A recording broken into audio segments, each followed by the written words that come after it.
ดีครับวันนี้วันที่11ตุลา64นะครับก็เมฆฟ้าก็ขึ้นนะครับหลังจากที่น้ำก็ลดลงหลายนะครับก็ทำความเสียหายครับพี่น้องอำเภอโนนสูงเราหลายท้องที่นะครับก็ตอนนี้ก็จะมีพายุเข้ามาอีกสักลูก2ลูก3ลูกนะครับ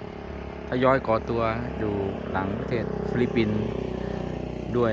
แล้วกำลังเข้าเวียดนามด้วยนะครับหลายลูกแต่ลูกแรกกำลังเข้ามาคืออะไรไลออนล็อกอะไรนะไลออนตัวสิงโตนะครับล็อกตัวหินก็คือมันอะไรที่นักรุนแรงอะไรความหมายแบบไลออนหินไลออนล็อกครับแล้วก็ลองดูท่าทีแต่ตามทิศทางที่เขาคำนวณไว้ก็จะไม่ผ่านโคราชนะครับ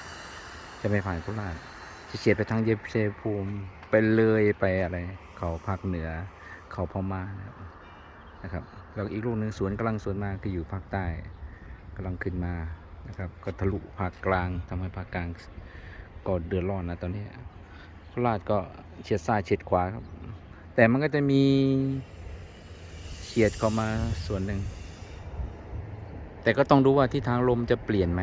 สำคัญอยู่ตรงนี้ถ้าเปลี่ยนเราก็อาจจะได้รับผลกระทบกระเทือนมากกว่านี้นะครับนี่เราก็อยู่บริเวณ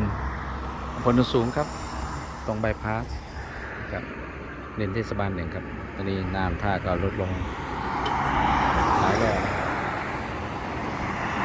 ครับ